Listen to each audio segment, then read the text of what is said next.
Y hay un momento en que nosotros tenemos que decir, hasta aquí pararnos, y si estábamos extraviados, entonces empezar a caminar por las sendas antiguas. Hay un momento en que, si bien es cierto, nos encontramos aquí en la iglesia, nos arrodillamos en una semana de oración, pero llega un momento en que tú y yo tenemos que vernos cara a cara, encontrarnos face to face ahí con Jesús y analizar nuestra vida, qué está pasando.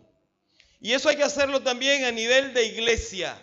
Y qué bueno que esta iglesia se ha motivado a estos 31 días de oración, para que nosotros entonces hagamos una revisión de qué cosa debemos de cambiar en nuestras vidas. Y tal como se hizo en el pasado, y la Biblia está saturada de ejemplos de cuando se hicieron reformas, el pueblo de Dios, representado en este sector por la iglesia Cañada Honda, necesitamos hacer una reforma espiritual también, hermano. Amén. Vamos a leer en el libro de Segunda de Reyes, el capítulo 18. Segunda de Reyes, capítulo 18, el versículo 1 en adelante.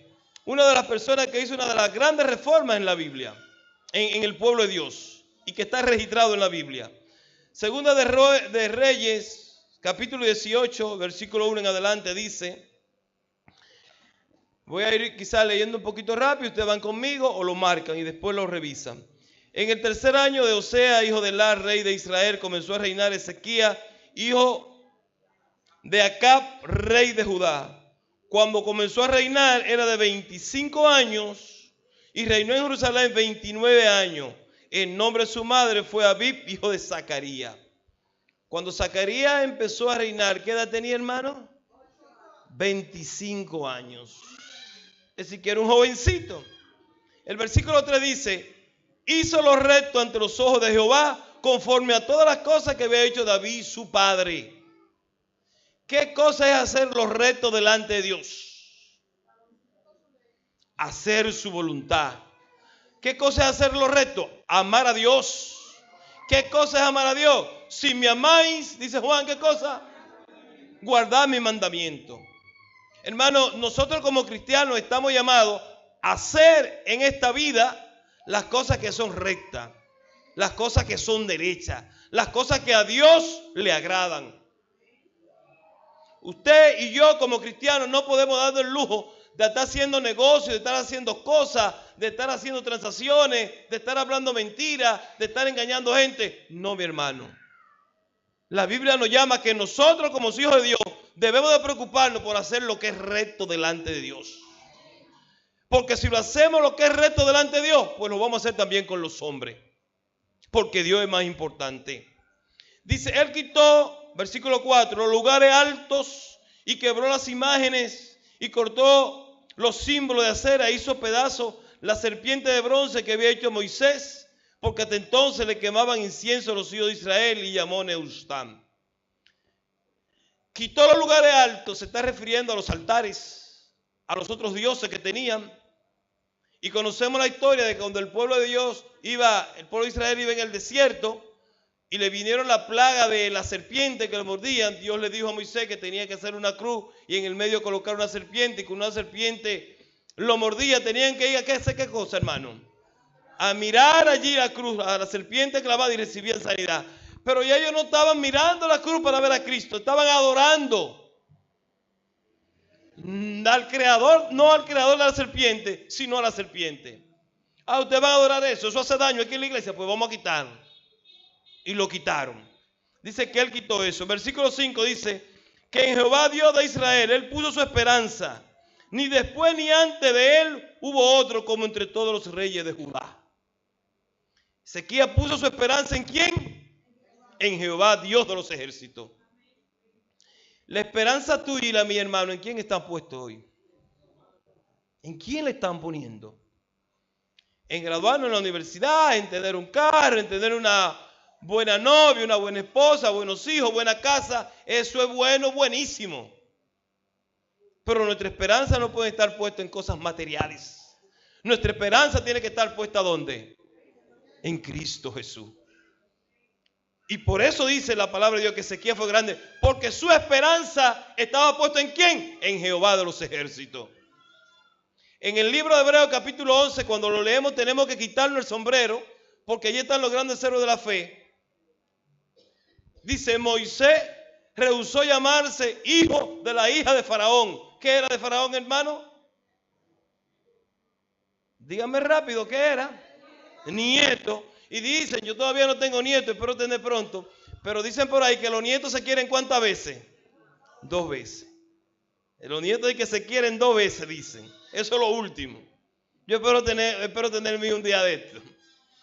Pero eso es lo último. Entonces Moisés rehusó llamarse hijo de la hija de Faraón, es decir, nieto de Faraón. Rehusó todo eso. ¿Por qué?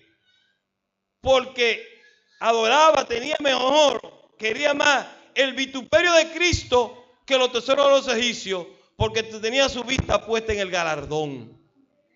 Él rehusó y dice, yo quiero lo que yo tenga que sufrir en Cristo, lo que yo tenga que padecer en Cristo, pero mi esperanza está en Cristo, que gozar de los deleites temporales del pecado que le podía brindar el Faraón. Moisés tenía su esperanza en Jehová de los ejércitos. Lo que estamos leyendo de Ezequías tenía su esperanza en Jehová de los ejércitos. La iglesia de Cañada Honda hoy tiene que tener su esperanza en quién, hermano, en Jehová de los ejércitos. Versículo 6, porque siguió a Jehová y no se apartó de él, sino que guardó los mandamientos que Jehová prescribió a Moisés. Y Jehová, versículo 7, estaba con él. Y donde quiera que salía, ¿qué cosa? Vuelve y leo ese versículo, hermano. Y Jehová estaba con él. Y donde quiera que salía, prosperaba. Él se rebeló contra el rey de los asirios y no le sirvió. Prosperaba porque Jehová estaba con él. Y como Jehová estaba con él, él también estaba con ¿quién? Con Jehová. Y donde quiera que salía, dice la palabra de Dios, que Ezequías prosperaba. Cuando él empezó su reinado, bien joven, miren todo lo que hacía. Vamos a ir a buscar ahora en el libro de Segunda de Crónica.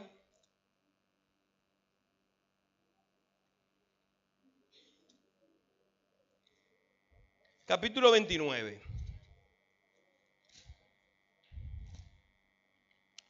Segunda de Crónica 29:3.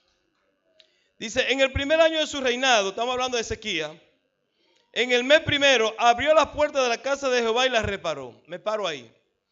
Hermano, en la Biblia hay muchas cosas escritas que nosotros tenemos que interpretarla y tenemos que deducirla.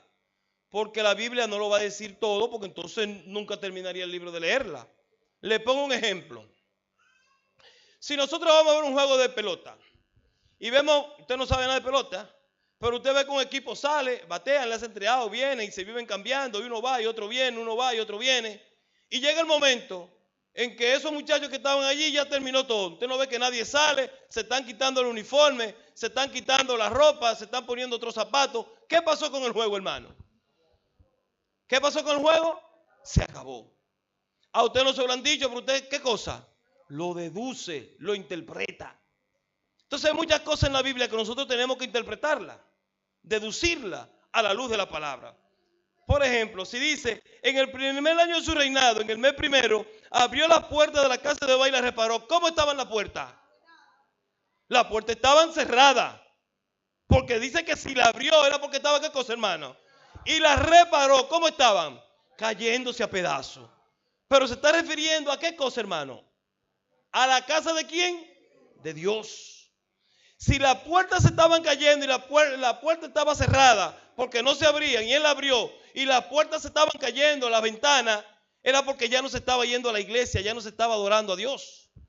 Los hermanos habían invertido los valores, el sentido de adoración. Se quedaban en la casa viendo un juego de pelota, viendo un documental, viendo una noticia, se iban a juego y no venían a la iglesia a adorar a Dios. Las horas de venir a adorar a Dios, a su iglesia, deben ser horas sagradas, apartadas para Dios. Usted tiene que hacer ese sacrificio para venir a adorar a Dios. Sacrificio estoy diciendo, hermano. De venir en los días de culto, Siempre y cuando usted tenga la posibilidad, no se quede en su casa. Venga a la casa de Dios a adorarlo. Venga a reunirse con el Rey de Reyes y Señor de Señores. En ese tiempo ya no se estaba yendo a la iglesia. Había una indiferencia. Y miren, usted quiere que una casa se caiga a pedazos y empiece en la ventana, si usted da un mantillazo, a caerse las hojas. Que se mude la gente y que no vaya nadie. Que no vaya nadie. Dejen una casa vacía. Que a los 2 meses usted va a ver que la puerta se está cayendo, que los zinc están volando sin haber nadie. Entonces, si en esa condición estaba la casa de Dios, cuando Ezequiel empezó a reinar, era porque la gente no estaba yendo a su casa a adorarle. Versículo 4 dice que cuando él reparó la puerta, abrió la puerta y la reparó, dice, hizo venir a los sacerdotes y los levitas y los reunió en la plaza oriental.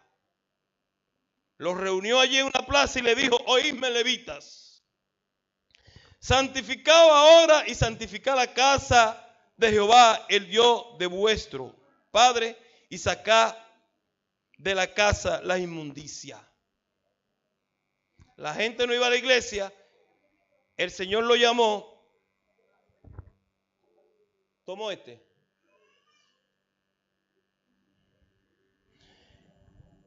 El Señor lo llamó, Ezequiel lo llamó, le dijo, tenemos que santificarnos ¿cuándo? ¿Mañana? Ahora, hermano. Cuando Ezequiel le dio ese mensaje, era para que se santificara en ese momento. La palabra de Dios está leyendo en esta noche, hermano. Y es con el propósito de que ahora nosotros nos santifiquemos a Dios, hermano. No mañana en el culto, es ahora. De que saquemos de nuestras casas las inmundicias de nuestra mente, los malos pensamientos. Porque vuestros padres se han rebelado y han hecho lo malo ante los ojos de nuestro Dios, porque le dejaron y apartaron su rostro del tabernáculo de Jehová y se volvieron la espalda. Y dice aún más, cerraron las puertas del pórtico y apagaron las lámparas. No se quemaban incienso ni sacrificaban holocaustos en el santuario del Dios de Israel. Se habían apartado tanto de Dios que ya no se leía la lección de escuela sabática. Ya un hermano se levantaba e irse a su casa a trabajar, a su trabajo, irse a la escuela, donde sea, salir sin hacer una oración era normal. Se habían olvidado de Dios. Donde lo primero que nosotros como cristianos tenemos que hacer, y ahí empieza a radicar, ahí se da el inicio de ese pacto que tenemos que hacer con Dios, de esa reforma, de las primeras horas de la mañana, consagrar a nuestro Dios. Lea su folleto de escuela sabática, lea su Biblia, cante un himno de alabanza a Dios. No salga de su casa sin la bendición de Dios. No se acueste sin darle gracias a Dios. Eso nos ayuda a nosotros, hermanos, a santificarnos cada día más. A estar con Dios para donde quiera que nosotros vayamos, seamos prosperados en su nombre. Por lo tanto, versículo 8, la ira de Jehová ha venido sobre Judá y Jerusalén y los ha entregado a turbación, execración y escarnio, como veis vosotros con vuestros ojos. Y aquí vuestros padres han caído de espada, y nuestros hijos y nuestras hijas y nuestras mujeres fueron llevados cautivos por esto. ¿Por qué le vino todo mal? ¿Qué es todo esto que se refiere ahí en el libro de Segunda de Crónicas? Por toda la idolatría, porque se habían apartado de Dios, sus mujeres habían sido llevados esclavos, sus hijos habían sido llevados esclavos, los hombres lo habían matado por todo esto. Están en una plaza, Ezequiel está hablando al pueblo y le dice después de esto, versículo 10, ahora pues, yo he determinado hacer pacto con Jehová, el Dios de Israel, para que aparte de nosotros el ardor de su ira. Hijos míos, no os engañéis ahora, porque Jehová os ha escogido a vosotros para que estéis delante de él y le sirváis y le seáis sus ministros y le quememos incienso. Dios nos ha escogido a quién, hermano, a nosotros, para que seamos su ministro, para que estemos delante de él. Y el pueblo respondió a ese llamado de Ezequías de hacer pacto con Dios, de volverse a Dios. Y tal como lo hizo el pueblo en el pasado, nosotros necesitamos colectivamente e individualmente hacer un pacto con Dios, mi hermano. Un pacto de sacrificio. El pueblo aceptó y cuando dijeron todo esto, entonces empezaron a adorar a Dios. El versículo 38, 26, 27 del capítulo 29, segunda de Crónica, dice: entonces mandó Ezequías sacrificar el holocausto en el altar. Y cuando comenzó el holocausto en el altar y comenzó también el cántico de Jehová, el holocausto comenzó también el cántico de Jehová con las trompetas y los instrumentos de David, rey de Israel. Y toda la multitud adoraba, y los cantores cantaban, y los trompeteros sonaban las trompetas. Todo esto duró hasta consumirse el holocausto. Decidieron consagrarse a Dios. Dice que entonces, como decidieron consagrarse a Dios, la gente que cantaban en la iglesia, ¿qué estaban haciendo, hermano? Cantaban. Los que tocaban las trompetas, que tocaban instrumentos, ¿qué hacían? Tocaban los instrumentos. Los que tenían que orar, ¿qué estaban haciendo, hermano? Orando. Los que tenían que leer la Biblia de Dios, ¿qué hacía cosas? La palabra de Dios hacían, leían la palabra de Dios. Iban y le sacrificaban ante Dios, se arrodillaban ante Dios y el pueblo estaba contento. Porque había hecho un pacto con Dios, de volverse a Dios, para que donde quiera que ellos vayan, sean progresados. Decidieron y aceptaron hacer el pacto. Versículos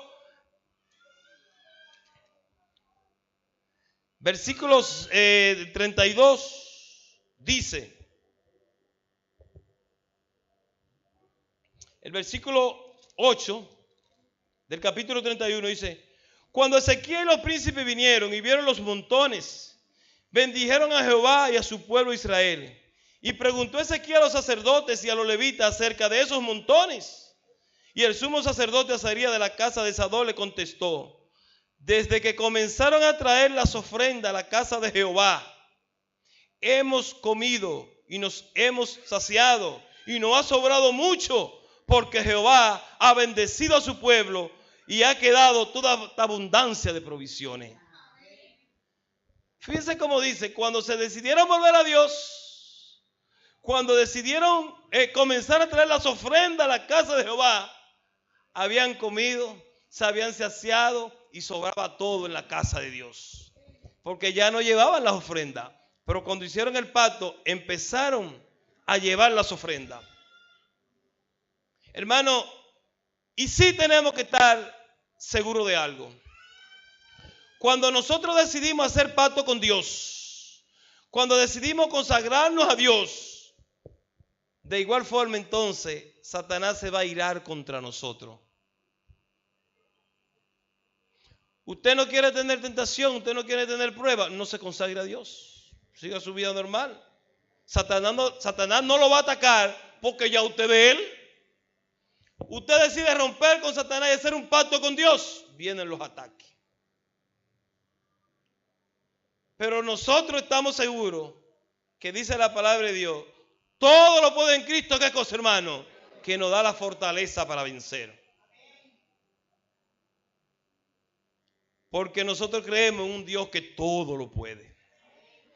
El capítulo 32 de segunda de Crónica, el primer versículo dice: después de esta cosa, es decir, después de hacer ese pacto con Dios, después del pueblo volver a estar adorando a Dios, después de la iglesia consagrarse a Dios, después de esto, dice: y de esta fidelidad vino Senecarí, rey de los asirios, e invadió a Judá y acampó contra las ciudades fortificadas con la intención de conquistarla.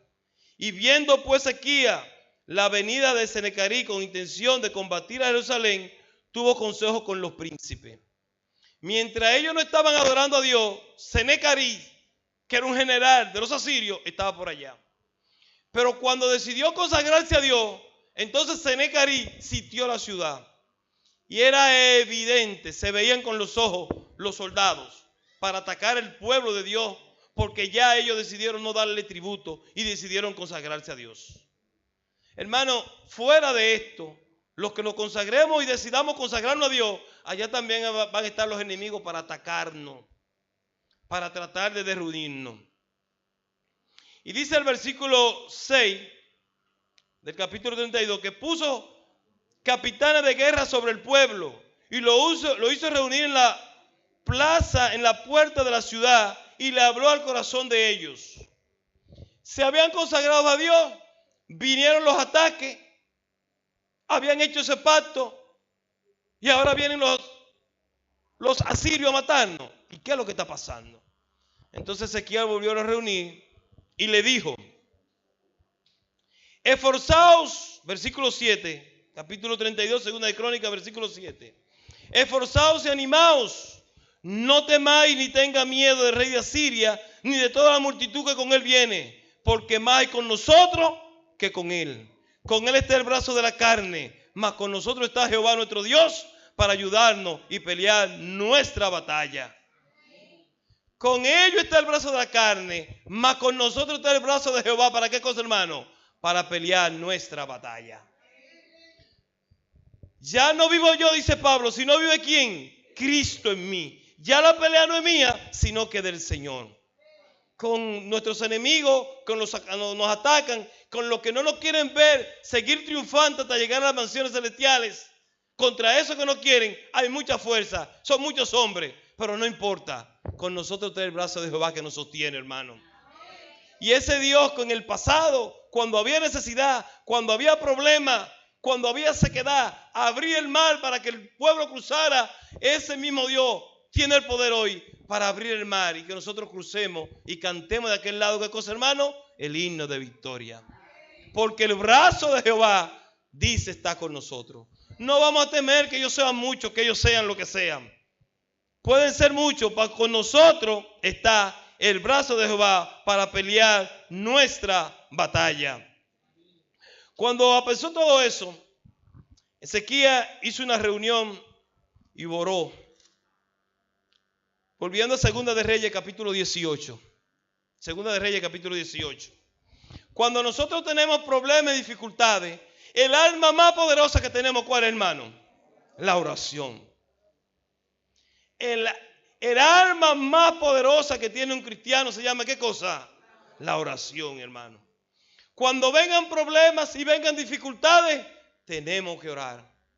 Cuando nos sentimos que nuestras fuerzas están desmayando, que ya no podemos más, tenemos que orar para que Dios nos tome con sus brazos derechos y pelee nuestra batalla. Cuando nos podemos sentir derrotados, que no podemos seguir avanzando, Dios está ahí para seguir con nosotros, hermano. Lo único que tenemos que hacerle fiel a Dios y Él peleará por nosotros.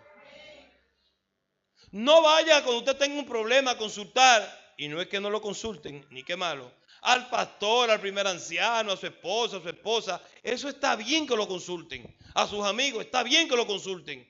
Pero el primero que nosotros tenemos que consultar, ¿quién es, mi hermano? A Dios. El primero. Y entonces lo primero que hizo Ezequiel fue reunirlo y decirle: no teman, porque con nosotros el brazo de Jehová. Y oró. Y una de las oraciones más bonitas y más hermosas que me gustan está ahí en Segunda de Reyes, capítulo 19, el versículo 15.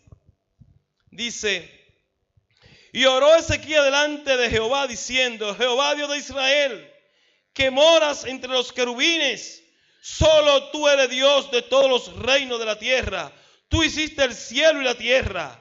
Inclina, oh Jehová, tu oído y oye. Abre, oh Jehová, tus ojos y mira, y oye las palabras de Senecarí, que ha enviado a blasfemar al Dios viviente. Es verdad, oh Jehová, que los reyes de Asiria han destruido las naciones y su tierra, y echaron al fuego a sus dioses, por cuanto ellos eran dioses, sino obra de mano de hombre, de madera o piedra. Por eso los asirios lo destruyeron. Ahora pues, oh Jehová nuestro Dios, sálvanos, te ruego, de sus manos, para que sepan todos los reinos de la tierra que solo tú, Jehová, eres Dios. Sálvanos, te ruego, para que todos sepan que solamente tú eres Dios. Hermano, cuando tengamos problemas y dificultades, cuando estemos en enfermedades, en necesidades, clamemos a Dios. Clama a mí, dice el Señor, ¿y yo qué cosa? Y yo te responderé. Cuando Ezequías hizo esa oración, porque los enemigos estaban por destruirlo, dice, mira, es verdad que yo he destruido mucha gente, es verdad que han matado muchos pueblos y muchos dioses, pero son dioses de madera, son dioses de piedra que el hombre ha hecho. Sálvanos, clamó Ezequías, clamó. Y eso es lo que Dios quiere, mi hermano, que tú y yo le clamemos a Él. Clama a mí, dice Jeremías, ¿qué cosa, hermano? Y yo te responderé. Ezequías clamó, sálvanos, te ruego, de sus manos, para que todos sepan que solamente tú eres Dios. El versículo 35 de ese mismo capítulo, Segunda de Reyes, dice, y aconteció que aquella misma noche salió el ángel de Jehová y mató en el campamento los asirios a 185,000 hombres. Y cuando se levantaron por la mañana, he aquí que todos eran cuerpos muertos. ¿Y dónde están los enemigos de Dios? Dios peleó por Ezequías. Dios peleó por su pueblo. Dice la palabra de Dios que eran 185,000 los muertos. ¿Dónde están los que nos están atacando? Dios peleó por ellos. Ese Dios que peleó por Israel en el pasado, hoy quiere pelear por ti y por mí también, mi hermano. Pero clamémosle a Él. Déme la oportunidad. Me gusta mucho la lectura de Salmo, el capítulo 50, de los versículos 3 en adelante. Dice, y vendrá nuestro Dios y no callará. Fuego consumirá delante de Él y tempestades poderosas le rodeará. Convocará a los cielos de arriba y a la tierra para juzgar a su pueblo. Y dirá, juntadme mis santos, lo que hicieron conmigo, pacto de sacrificio. ¿Ustedes ven por qué tenemos que venir a los cultos con sacrificio, hermano? Otra cosa no hay, pero voy a hacer un sacrificio y voy a venir. Lo que confiamos en Dios, el Señor pronunciará esa palabra cuando venga en las nubes de los cielos a buscar su pueblo. Y Dios quiere que tú y yo estemos ahí. Y Él va a decir, juntadme, ¿quiénes? Mis santos, lo que hicieron conmigo, pacto de sacrificio. Y el versículo 15 dice, Salmo 50, 15, e invócame en el día de la angustia, te librará y tú, ¿qué cosa? Me honrará. El Señor nos está diciendo, si en el pasado el pueblo tuvo problemas y dificultades, invocó a Dios y Dios lo libró. Hoy en día, la iglesia de Cañada Honda también, cuando haya problemas, cuando haya dificultades, invoquemos al Dios Todopoderoso y Él nos librará y nosotros los honraremos y Él se glorificará en nuestras vidas. Hermano, no tenemos nada que temer, simplemente confiar en Dios. Y Él está dispuesto, como dice su palabra, a pelear tu batalla, mi batalla, y llevarlo en sus brazos hasta la mansión gloriosa, donde el Señor nos ha preparado ese lugar allá, donde entraremos en fila india allá, uno a uno, y al llegar allá, el Señor nos va a poner la corona de victoria. Y cuando veamos al Señor venir en las nubes de los cielos, nosotros entonaremos una palabra que diremos, he aquí nuestro Dios, a quien hemos esperado y Él nos salvará. En Él nos alegraremos y nos gozaremos por toda una eternidad. Que Dios les pueda bendecir, hermano, que Dios les cuide y que en esta jornada de oración que tenemos podamos ponernos en sus manos y hacer la reforma necesaria para que Dios nos siga guiando hasta llegar a las mansiones celestiales. Vamos a ponernos en pie y vamos a entonar nuestro himno, tema, orar sin cesar.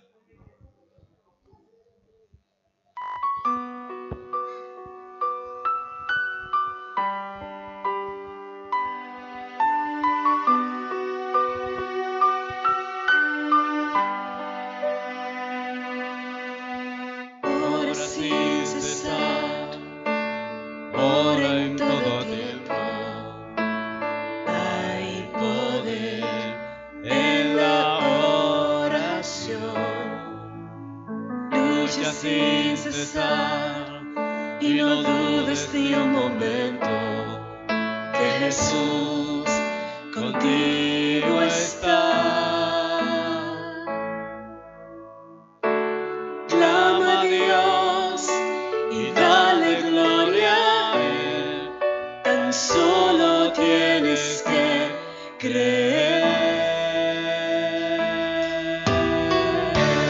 Ora que a tu lado siempre está, ora que nunca te dejará, ora ya verás que con paciencia la tormenta pasará.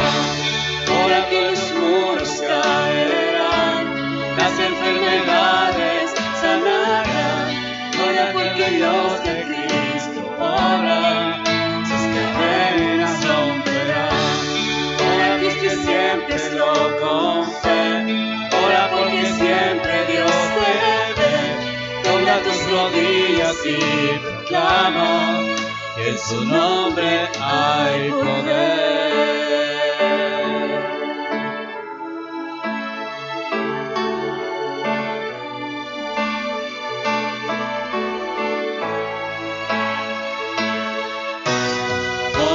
Sin cesar, ora en todo tiempo. Hay poder en la oración. Lucha sin cesar y no dudes ni un momento que Jesús contigo está.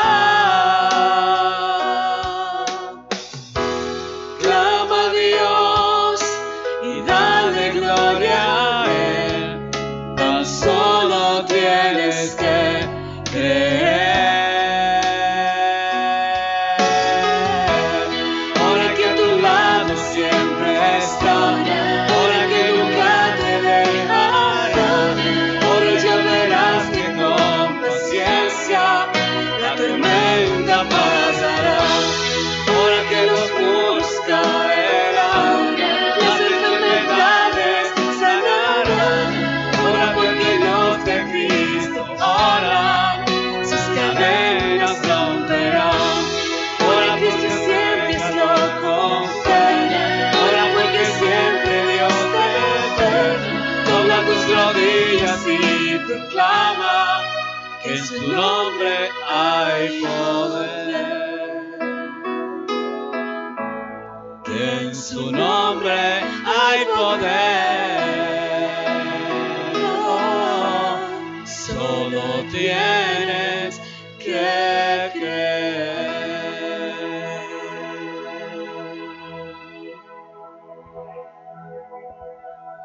Padre nuestro que tú moras a la altura de los cielos, gracias te damos, Señor, porque en esta noche hemos venido a buscarte a través de la oración, a través de la alabanza, a través de oír tu palabra, Señor.